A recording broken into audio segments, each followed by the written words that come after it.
So what actually happens when one of the world's most powerful nations decides to take military action against another and captures its leader? Well, today we're going to unpack exactly that. We're looking at the global fallout from a recent strike in Venezuela and the massive international firestorm it kicked off. And really, that is the question at the heart of this whole thing. This isn't just about politics. It's about those invisible rules, the ones that are supposed to keep the world from spiraling into chaos. So when a major power just goes for it and acts alone, what's to stop the whole system from just unraveling? Let's dive in and find out. Okay, so here's how we're going to tackle this. We're going to follow the shock waves of this event as they ripple outwards. First, we'll start right at ground zero with the strike itself. Then we'll zoom out to see how the world reacted, because boy, was it divided. After that, we'll look at the global rulebook that got thrown into question, hear from the countries right next door, and finally, we'll talk about the very real human cost of all this. All right, section 1. So first things first, let's get the basic facts straight. What exactly happened on the ground in Venezuela that set this whole global chain reaction into motion? Okay, here's what we know. On January 3rd, 2026, the United States conducted direct military strikes inside Venezuela. And the target, well, it was the country's leader, President Nicolas Maduro. And he was captured. I mean, this was a stunning move, a really audacious one. And it was this single action that sent those immediate shockwaves all across the planet. So, as you can imagine, the world's reaction was fast. But as the news started to break, it became incredibly clear that the international community was nowhere near being on the same page. In fact, it was completely split. Almost instantly, countries started falling into one of four camps. On one side, you had nations that flat out condemned the action. They called it illegal, a violation of the UN Charter, a total breach of sovereignty. Then you had this middle group that was calling for caution, basically saying, hey, let's slow down, get a legal review, find the facts before we all jump to conclusions. Then, of course, you had the supporters, who praised the action and framed it as a good thing for democracy. And finally, you had a few countries trying their best to stay neutral, just observing. I mean, this massive split just goes to show you how incredibly controversial this whole thing was from the get-go. But, this global split wasn't just about different opinions. It really cuts deeper. It's about the very rules that are supposed to keep the whole world in some kind of order. So to really get why the reactions were so fierce, we've got to take a look at what we're calling the global rulebook. And this quote right here, this is pretty much the core of the argument against the strike. It comes straight from the UN Charter Article 2.4. It says that all members shall refrain from the threat or use of force against another state. It's basically the international version of you don't just invade another country. And for the critics, the US didn't just bend this rule, they completely shattered it. And really, this all boils down to one single incredibly important word: sovereignty. It's a simple but powerful idea.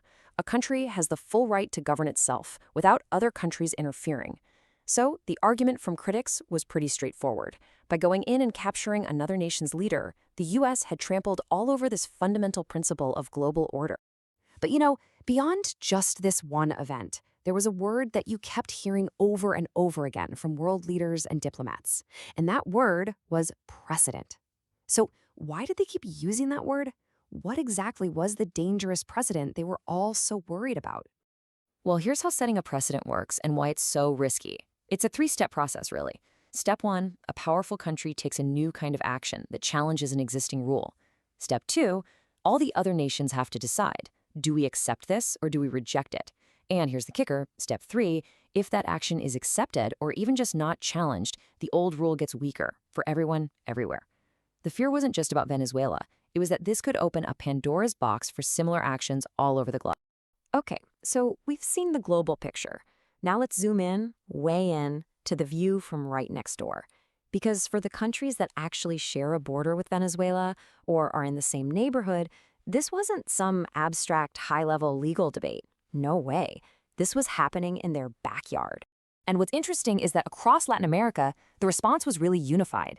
And it's all shaped by a long and frankly painful history of foreign military interventions in the region. Their message was loud and clear: no more military solutions here.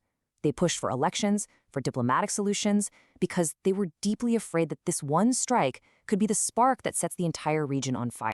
And this comparison really gets to the heart of two totally clashing worldviews. Look, for Latin American countries, the number one priority was regional stability. Their greatest fear was chaos and conflict spreading, so the method had to be non-intervention. But for many U.S. allies, the priority was promoting democracy. Their greatest fear was authoritarianism. So for them, the intervention was justified. It's a fundamental disagreement about what the bigger danger really is. So we've talked about geopolitics, we've talked about international law, but behind all of that high-level debate, it's easy to lose sight of something: the people.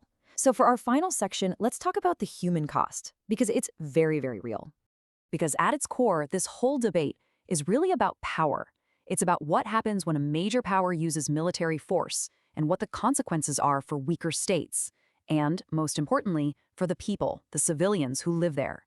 And if you look at history, you see this tragic pattern play out over and over again. It doesn't matter what the stated intention is, whether it's security, democracy, whatever. The analysis shows that these kinds of military interventions almost always have profound and destabilizing effects, especially on civilians. They are the ones left to deal with the aftermath. And that brings us to this really stark conclusion from the analysis of the global response. It says, military conquest and forced regime change are widely viewed as destabilizing and harmful. It's a pretty powerful sentence that really sums up the world's collective fear here. And it leaves us right back where we started with that big question. When a global power decides to break the rules, who exactly is there to stop them? And maybe more importantly, who ends up paying the price?